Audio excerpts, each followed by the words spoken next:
오늘은 열왕기상 19장 말씀을 가지고 절망의 끝자락에서라는 제목으로 여러분과 함께 말씀을 나누도록 하겠습니다. 우리 옛 속담에 그런 말이 있습니다. 열 길 물속은 알아도 한 길 사람 속은 모른다. 정말 이 말처럼요, 알기 힘든 게 사람인 것 같습니다. 사람들이 정말 다양해서 그렇기도 하지만 사람의 속내라는 게 원래 자기 자신도 모를 때가 많을 정도로 복잡하기 때문에 다른 그 무엇보다도 알기 힘든 것이 바로 사람인 것 같습니다. 그래서 사람들을 만나다 보면 그런 순간이 올 때가 있습니다. 아니 도대체 왜? 나 같으면 절대 안 그럴 것 같은데 도대체 왜 그런 거야? 떠오르는 분들이 계신가요? 지금 옆을 돌아보시면 안 됩니다. 그렇게 오랫동안 살 붙이고 산 배우자라 할지라도 가끔은 예상하지 못한 행동을 해서 깜짝깜짝 놀랄 때도 있고, 내 뱃속으로 난 내 아이라서 외적으로 볼 때는 너무나도 나랑 똑같이 생겼는데 도대체 이 아이가 왜 그러는지, 무슨 생각을 하는지 알 수가 없어서 답답할 때도 있습니다. 그런데 이런 일들은요, 성경의 인물들에게서도 마찬가지입니다. 성경을 보다 보면 아니 도대체 왜? 싶은 분들이 가끔 계시죠. 대표적인 분이 누가 떠오르십니까? 최초의 사람인 아담입니다. 도대체 왜 선악과를 따먹어서 우리들을 이렇게까지 고생시키는 걸까요? 에덴 동산에 정말 먹을 게 많았는데 그냥 하나님이 먹으라고 하신 것들만 먹고 잘 사시지 왜 굳이 선악과에 욕심을 내셔서 자자손손 대대로 이렇게 고생하며 살게 만드셨을까요? 이분만이 아니죠. 도대체 삼손은 왜 들릴라에게 그렇게 당하면서도 계속해서 찾아갔을까요? 한두 번 당하면 좀 깨닫고 그만 멈추지 왜 끝까지 찾아가다가 결국에 나락에 떨어지게 되었을까요? 이처럼 도대체 왜 그러셨을까 싶은 분들이 성경의 곳곳에 등장하는데요, 그 중에 한 분이 오늘 본문에도 등장을 합니다. 그분은 바로 위대한 선지자 엘리야였습니다. 엘리야의 모습은 오늘 본문 전까지는요, 굉장히 훌륭했습니다. 비록 그가 활동하던 북이스라엘이 역사상 가장 악한 왕 아합과 이세벨 때문에 완전한 우상숭배의 나라로 전락해 버렸고, 그런 나라에서 하나님의 선지자로 산다는 것이 정말 어렵고 위험한 일이기는 했지만, 그럼에도 불구하고 엘리야는 모든 일을 하나님의 뜻에 따라서 잘 감당해 왔습니다. 하나님이 가라 하시면 가고 멈추라 하시면 멈추면서 하나님께 온전히 순종하며 큰 능력과 기적을 보여주던 위대한 선지자였습니다. 그리고 그의 잘 감당해 오던 사역은 갈멜산에서 절정을 이루었습니다. 이 갈멜산에서는요, 하루 동안 굉장히 많은 일이 있었는데요, 먼저는 바알 선지자들과의 대결이었습니다. 엘리야는 아합을 통해서 이 갈멜산에 모든 북이스라엘의 백성들과 모든 바알 제사장들과 아세라 제사장들이 다 모이도록 요청을 했습니다. 본문 해석에 따라서 450명의 바알 선지자들만 왔는지, 또 여기에 400명의 아세라 선지자들이 같이 와서 850명이 모였는지 정확하게 알 수는 없지만 적게 잡아도 450명의 바알 선지자들이 그곳에 모여 있었던 겁니다. 그리고 그들에게 바알의 제단을 만들게 하고 자기는 여호와 하나님의 제단을 쌓은 뒤에 하늘에서 불이 내려서 먼저 제단에 불이 붙는 쪽이 이기는 대결을 그들과 펼쳤던 것입니다. 시작은 먼저 바알 선지자들이 했습니다. 그들은 정말 모든 수단을 다 동원해서 하늘에서 불을 내려달라고 요청을 했지만 아무 일도 일어나지 않았습니다. 그리고 이제 엘리야의 차례가 되었습니다. 그런데 엘리야는 기도하자마자 하늘에서 불이 떨어지더니 제단에 불이 붙었습니다. 바알이 거짓이고 여호와 하나님이 참 신이심을 그곳에 모여있는 모든 백성들 앞에서 명백하게 드러낼 수 있었던 것입니다. 이에 백성들은 엘리야의 명령을 따라서 모든 바알 선지자들을 아합의 눈앞에서 다 잡아서 죽였습니다. 엘리야는 여기서 멈추지 않았습니다. 바알 선지자들을 다 잡아 죽이더니 곧바로 갈멜산 꼭대기로 올라갔습니다. 그리고 그곳에서 기도하자 3년 반 동안 비 한 방울 내리지 않던 이스라엘에 드디어 비가 내리기 시작했습니다. 그런데요, 그 다음 장면이 아주 압권입니다. 비가 오기 시작하자 엘리야는 이 비 사이를 가로지르면서 막 뛰기 시작하는데요, 하나님의 능력이 그에게 임하자 정말 빠르게 뛸 수 있었습니다. 축지법을 쓸 수 있게 된 거죠. 그래서 그때 아합은 자기보다도 더 산 아래쪽에 있었고 병거를 타고 먼저 출발했음에도 불구하고 엘리야가 산 꼭대기에서 얼마나 빠르게 뛰어 내려왔던지 이 아합을 지나쳐서 아합보다도 먼저 이스라엘에 들어올 수 있었던 것입니다. 이때 엘리야의 심정이 어땠을까요? 모든 승리 이후에 말보다도 병거보다도 더 빠른 속도로 이스라엘로 날아 들어오는 심정, 그냥 뛰어오는 마음이 아니라 정말 세상을 다 가진 듯한 날아오는 심정 아니었겠습니까? 그런데 이 모든 상황이 굉장히 불편한 사람이 있었습니다. 그 사람은 바로 이스라엘에 머무르고 있던 이세벨이었습니다. 엘리야보다 뒤늦게 도착한 아합에게 이 모든 이야기를 듣자마자 이세벨은 분노했습니다. 그리고 곧바로 사신을 엘리야에게 보냈습니다. 그리고 협박을 합니다. 내가 내일 이맘때쯤은 너를 반드시 죽일 거다.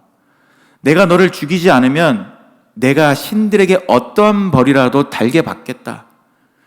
즉 네가 죽지 않으면 내가 죽겠다. 그렇게 강력한 협박을 해왔습니다.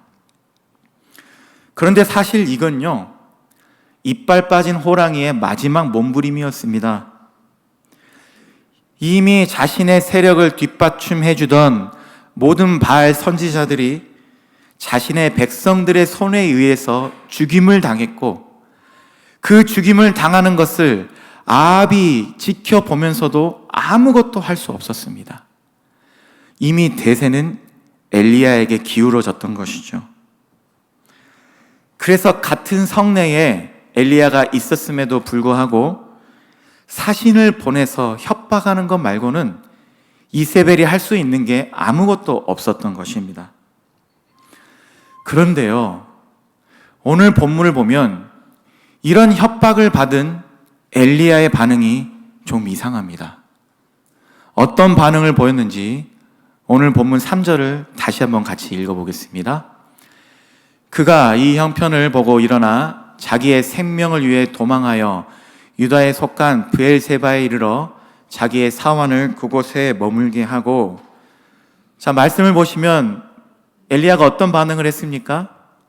생명을 위해 뭘 했다고요? 도망을 갔습니다.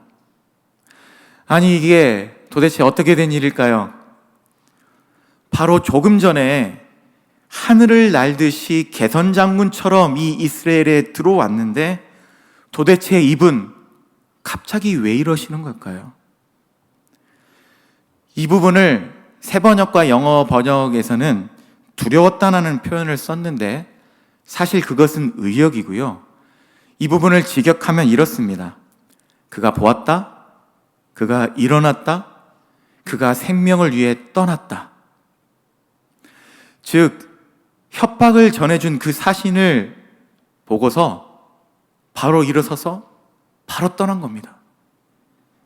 아무 생각도 하지 못하고 그의 말에 아무 반박도 하지 못하고 하나님을 찾지도 못하고 기도도 하지 못하고 협박을 듣자마자 일어서더니 바로 떠나게 된 것이죠. 그리고 어디로 갔다고 이야기를 합니까?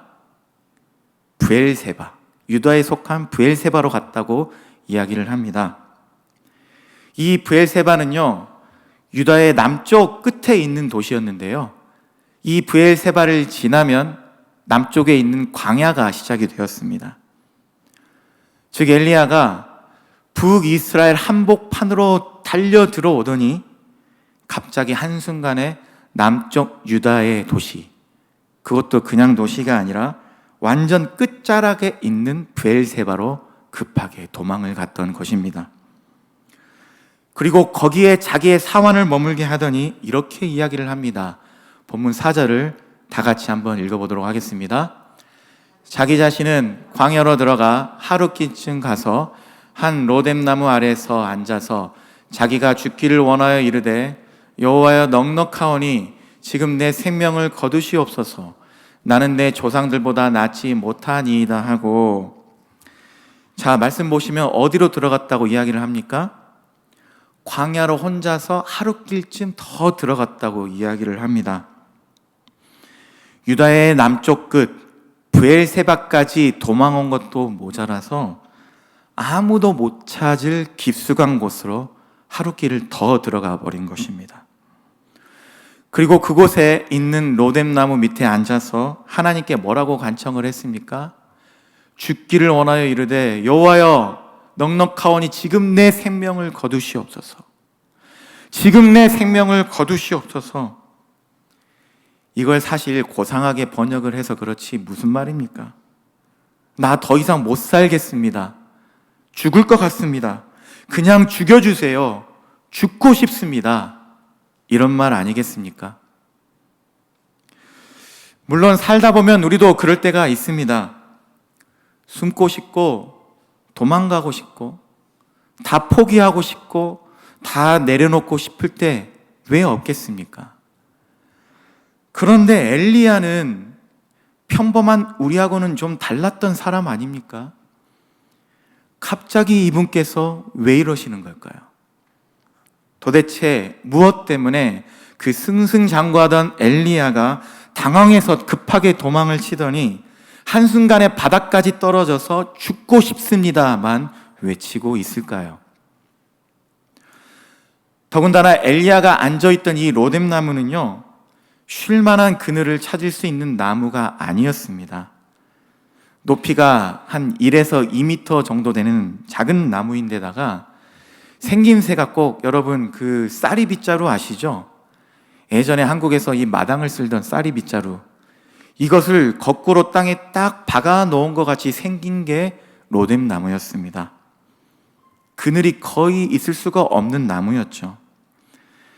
당시 광야의 사람들에게는요, 뜨거운 햇빛은 재앙과도 같고 피할 수 있는 그늘은 은혜처럼 여겼습니다. 그래서 광야에 있는데 로뎀나무 밑에 앉아 있다. 이것은 광야에서 처할 수 있는 가장 처참하고 비참한 상황을 의미했습니다. 어쩌다가 엘리야는 한순간에 이렇게 비참한 상황에 떨어지게 됐을까요? 그것도 그냥 비참한 상황도 아니고 하나님께 나 죽여주세요라고 간청할 정도로 바닥까지 떨어지게 되었을까요? 그 이유를 엘리야의 말에서 찾아볼 수 있는데요, 오늘 본문 10절을 우리 다 같이 한번 읽어보도록 하겠습니다. 그가 대답하되 내가 만군의 하나님 여호와께 열심히 유별하오니 이는 이스라엘 자손이 주의 언약을 버리고 주의 제단을 헐며 칼로 주의 선지자들을 죽였음이오며 오직 나만 남았거늘 그들이 내 생명을 찾아 빼앗으려 하나이다. 자, 말씀 보시면 내가 만군의 하나님께 무엇이 유별하다고요? 열심히 유별했다. 이 부분을 원어로 보면은 하나님을 위해서 엄청나게 질투를 했다라는 뜻입니다. 즉, 엘리야 자기가 지금까지 하나님 한 분만 바라보면서 맹렬하게 질투하는 마음을 가지고 열심히 살아왔다는 것이죠. 그런데 그 결과가 뭐라는 겁니까?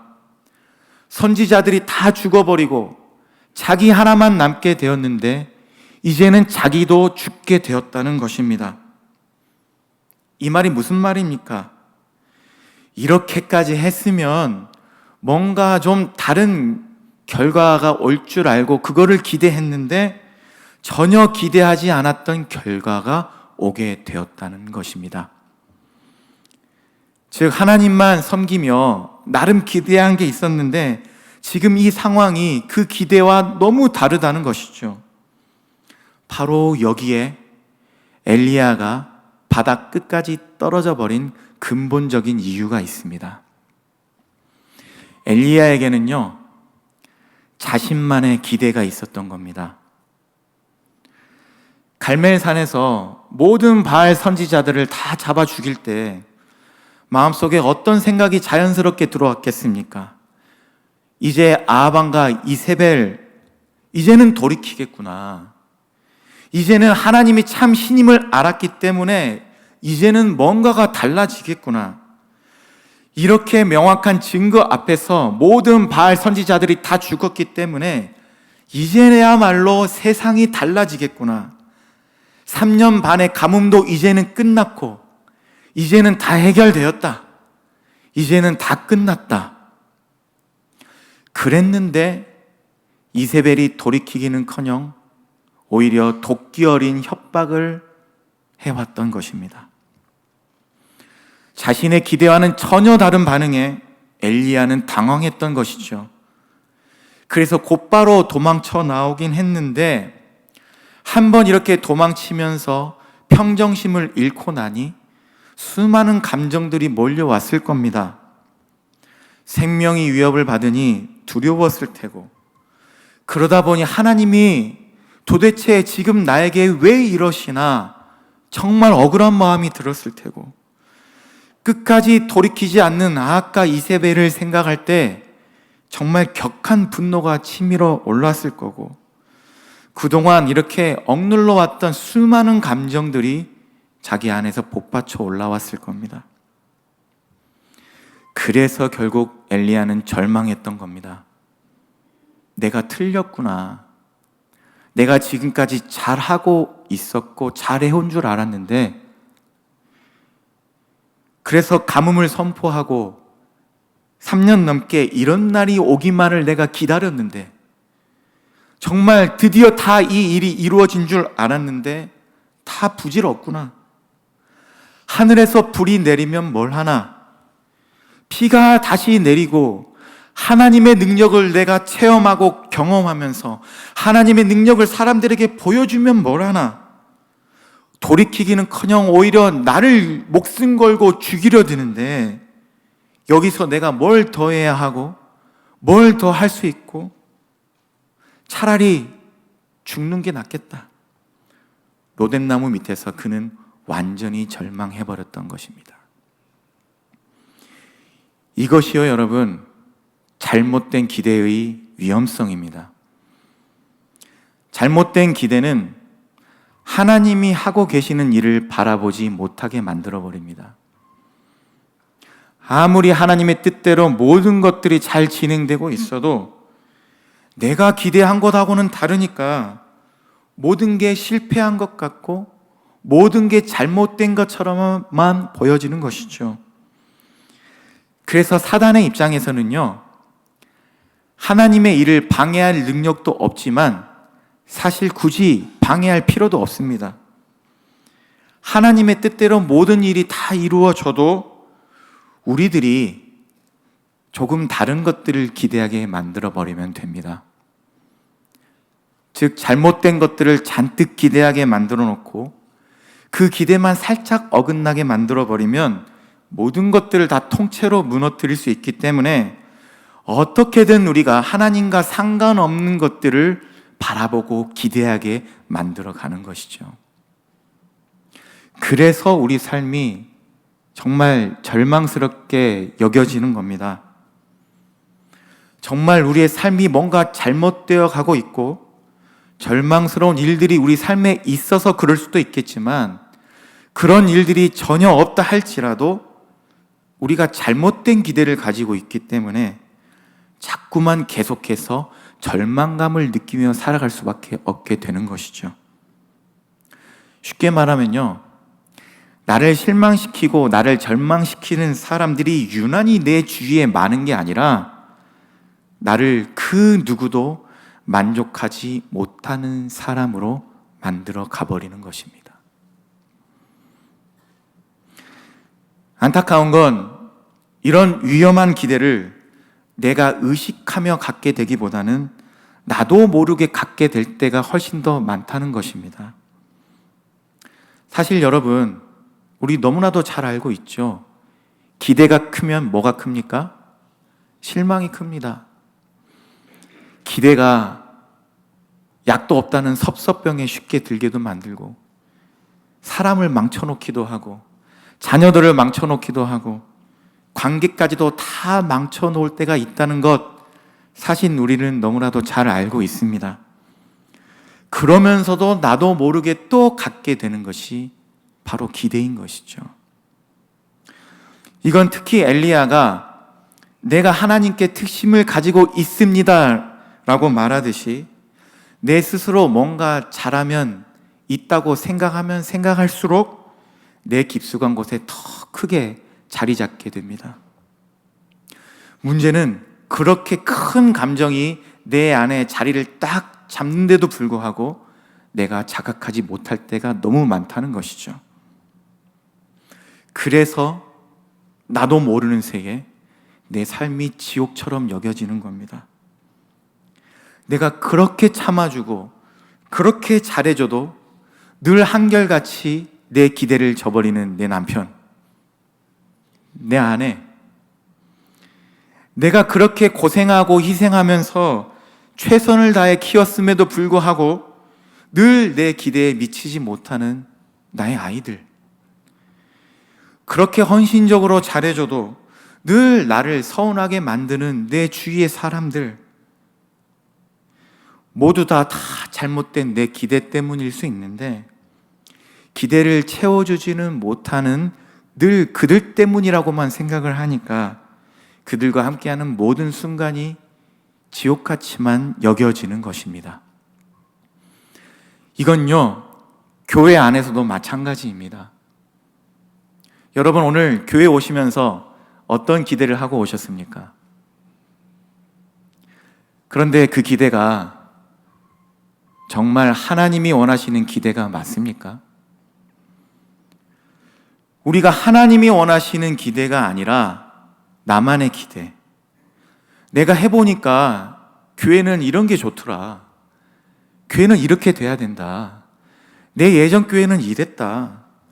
내가 교회를 위해 봉사하면 이 정도는 대우받아야 되고, 이 정도는 사람이 좀 알아줘야 되는 거 아닌가. 내가 교회를 위해 헌신했기 때문에 교회는 이런 모습으로 바뀌어져야 되는 거 아닌가. 나도 모르게 내 안에 자리 잡아버린 이 기대 때문에 예배도 교회도 늘 부족하게만 여겨졌던 건 아닐까요? 우리 안에 착한 일을 시작하신 예수 그리스도께서 그 사람 안에서 그 관계와 그 소그룹과 우리 목장과 우리 교회 안에서 지금도 역사하고 계시는데, 내 잘못된 기대 때문에 부족한 것만 보이다 보니까 하나님과 전혀 상관없는 절망을 나 혼자만 하고 있었던 건 아닐까요? 그런데요, 오늘 본문을 보면 참 감사하게도 이런 절망의 자리에까지 하나님이 찾아오십니다. 내 잘못된 기대 때문에 스스로 지옥으로 만들어버린 이곳에도 하나님이 찾아오시는 겁니다. 사실 여기에는 이유가 있었습니다. 엘리야가 정말 나락으로 떨어지면서도 다른 것이 한 가지가 있었는데요, 그게 무엇인지 오늘 본문 4절 하반부를 다 같이 다시 한번 읽어보겠습니다. 죽기를 원하여 이르되 여호와여 넉넉하오니 지금 내 생명을 거두시옵소서. 지금 로뎀나무 아래서 누구를 찾고 있습니까? 죽기를 원하여 이르되 여호와여. 로뎀나무 밑으로 숨어 들어왔지만 처절한 실패와 절망의 자리에서도 엘리야는 지금 하나님을 찾고 있습니다. 물론 좋은 마음으로 찾은 것도 아니고 좋은 말을 하나님께 하지도 않았습니다. 그러나 죽여달라는 절규도 다른 곳이 아닌 하나님 앞에서 하고 있는 것입니다. 하나님은요, 결코 자기를 찾는 자를 외면하지 않으십니다. 아무리 자기 스스로 만든 지옥에 빠져 사는 사람이라 할지라도 하나님께 부르짖는 자를 하나님은 절대 외면하지 않으십니다. 다윗도 시편 9편 10절에서 이렇게 고백을 합니다. 우리 다 같이 한번 읽어볼까요? 여호와여 주의 이름을 아는 자는 주를 의지하오리니 이는 주를 찾는 자들을 버리지 아니하심이니이다. 누구를 버리시지 않는다고요? 하나님을 찾는 자들, 뭔가를 잘 해내는 사람들, 능력 있는 사람들, 하나님 앞에서 의를 행하는 사람들, 그런 사람들이 아니라 의를 행하든 죄를 범하든 능력이 있든 없든 누구든지 하나님을 찾는 자들을 하나님이 버리시지 않는다는 것입니다. 그러므로 여러분, 엘리야처럼 죽고 싶다는 소리도 하나님 앞에 가서 해야 합니다. 그러면 하나님은 절대 외면하지 않으십니다. 그런 분이시기 때문에 하나님이 로뎀나무까지도 찾아오셨던 겁니다. 물론 막상 와보니까요, 엘리야의 상태가 너무 좋지 않았습니다. 그래서 천사를 통해서 이 머리맡에 구운 떡과 물 한 병을 놔뒀는데도요, 엘리야가 도대체 누가 가져다 놓았지? 놀래지도 않고 아무런 반응도 없이 그냥 먹고 다시 누워버립니다. 애는 도대체 뭐지? 싶을 수도 있는데 하나님은 다시 천사를 통해 그의 머리맡에 떡과 물을 가져다 두십니다. 그리고 천사를 통해 그를 어루만지시면서 말씀하십니다. 먹고 힘내라. 갈 길이 아직 멀다. 네 인생 끝난 거 아니다. 아직도 갈 길이 멀고 아직도 할 일이 많다. 어서 먹고 힘내라. 일어나라. 결국 로뎀나무를 떠나게 하시고 하나님의 산인 호렙으로 가게 하십니다. 자, 그런데요, 여러분, 이 호렙산이 어디입니까?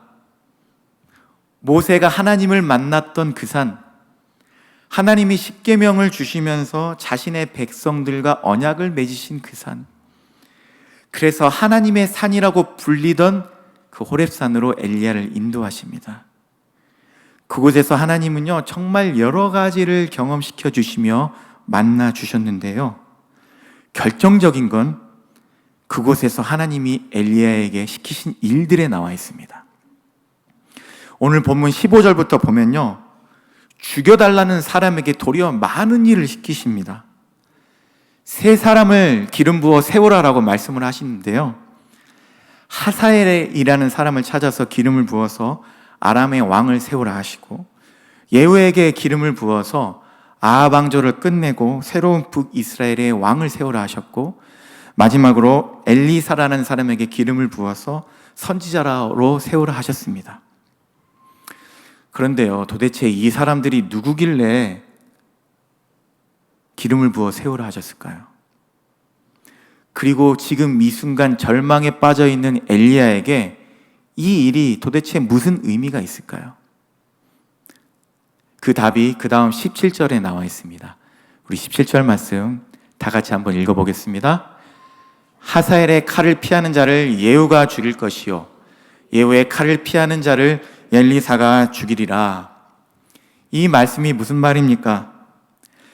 엘리야를 통해 기름 부음 받은 이 세 사람을 통해서 이스라엘의 모든 우상 숭배자를 하나님께서 다 심판하신다는 겁니다. 엘리야가 기대했던 그 일을 엘리야가 기대했던 사람들은 아니지만, 기대했던 방법과 때는 아니지만 하나님이 이 세 사람을 통해서 이루시겠다는 것이죠. 그런데 이 순간 엘리야가 이 사람이 누군지 알고 있었습니까? 몰랐습니다. 알지도 못했을 뿐만 아니라 엘리야가 전혀 예상할 수 없는 사람들이었습니다. 심지어 자신의 삶과 사역과 전혀 상관도 없을 것 같은 이방 나라의 새로운 왕이 될 그 사람을 통해서 하나님이 일을 하시겠다는 겁니다. 아니, 그 모든 일이 이미 다 준비되어 있고 이미 진행이 되고 있으니까 너는 가서 그 사람들을 찾아서 기름 부어 세우기만 하면 된다는 겁니다. 엘리야의 뜻대로 당장 이루어지지 않아서 모든 게 실패한 것 같았지만 절대 그렇지 않다는 겁니다.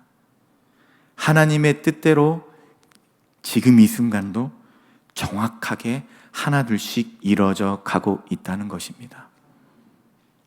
그리고 그 일에 여전히 엘리야를 사용하시겠다는 겁니다. 이처럼 우리들은요, 우리만의 기대를 가지고 있다가 또 그 기대로 모든 것들을 재고 판단하다가 흔들리고 또 넘어지고 또 절망하기도 합니다. 그러나 그 순간에도 하나님은 일하고 계십니다. 단지 내 기대대로 안 된 것뿐입니다. 단지 내가 생각한 때가 아니고 내가 생각한 방법이 아니고 내가 기대한 사람이 아닐 뿐입니다. 하나님은 지금 이 순간도 자신이 계획하신 대로 빈틈없이 이뤄가고 계십니다. 그러므로 우리에게 필요한 건요, 기대가 아니라 믿음입니다. 이 사람이 이렇게 해주겠지, 이렇게 기대하다가 실망하고 절망하는 게 아니라, 아니면 그 기대를 그대로 하나님께로 옮겨서 그럼 하나님이 이렇게는 해주시겠지, 나름대로 기대하고 그러다 실망하고 절망하는 것이 아니라 믿어야 합니다. 하나님이 이루신다. 하나님이 선하시고 그 하나님이 나를 사랑하신다. 그 하나님이 반드시 이루신다. 내 기대가 무너지고 모든 게 잘못된 것 같이 여겨지는 이 순간에도 하나님은 일하고 계신다. 이거는 단지 내 잘못된 기대가 만들어낸 거짓 절망감일 뿐이다. 하나님이 반드시 이루신다. 결국 그 믿음이 우리를 절망의 끝자락에서도 다시 일어서게 만들어주는 것입니다. 사랑하는 성도 여러분, 말씀을 준비하면서요, 저는 정말 놀라운 사실 하나를 발견했습니다. 엘리야는 하루 사이에 막 천국과 지옥을 널뛰기 하듯이 왔다 갔다 했지만, 그래서 어떨 때는 막 하늘을 나는 것 같다가도 어떨 때는 땅을 파고 들어가는 것 같았지만, 그래서 우리가 볼 때도 사람이 이 정도밖에 안 되나? 그렇게 하나님과 동행했으면서도 어떻게 이렇게 사람이 얕고 가벼울 수 있나 싶을 수 있지만, 그런 엘리야를 보고 계시는 하나님의 시선은 한 번도 변하신 적이 없었습니다. 하나님은 한 번도요, 엘리야를 평가자의 입장에서 바라보시지 않았습니다. 그가 정말 시킨 대로 잘 하고 있는지, 딴 마음, 딴 기대를 품다가 절망하고 넘어진 건 아닌지, 정말 그 사람이 다른 선지자들보다 잘 해내고 있는지 단 한 번도 그런 평가자의 시선으로 바라보시지 않았습니다. 그저 항상 사랑하는 아버지의 눈으로 바라보시면서 잘할 때는 잘한다, 격려해 주시고 같이 기뻐해 주시고, 실패하고 넘어졌을 때는 찾아오셔서 어루만져 주셨습니다. 죽여달라 해도 그 말보다는 그 안에 담긴 아픔과 괴로움을 먼저 이해해 주셨고, 어떻게든 다시 일어설 수 있도록, 다시 잘 해낼 수 있도록 격려하고 응원하시는, 처음부터 끝까지 그분은 사랑하는 아버지셨습니다. 그러므로 우리가 아무리 스스로 만든 지옥에 빠져 산다 할지라도, 아무리 깊은 절망감에 빠져서 말도 안 되는 거 구하고 말도 안 되는 거 찾다가 여기까지 왔다 할지라도, 내 삶이 그래서 지금 남들이 볼 때 저분 지금 왜 이러시나 싶은 모습이라 할지라도 주님의 이름을 부르십시오. 그러면 그분께서 우리를 회복시키실 것입니다. 어떻게든 그 자리가 어디든 우리를 찾아오실 것이고, 그래서 우리를 로뎀나무 같은 저주에서 끌어내시고 어떻게든 호렙과 같은 회복의 자리로 다시 우리를 이끌어 주실 것입니다. 그 믿음 가지고 우리의 삶이 로뎀나무 같든지, 아니면 승리의 함성 가득한 갈멜산 같든지, 아니면 회복의 호렙산 같든지, 어디든지 주님만 바라보며 사는 저와 여러분 되시길 주님의 이름으로 간절히 기원합니다.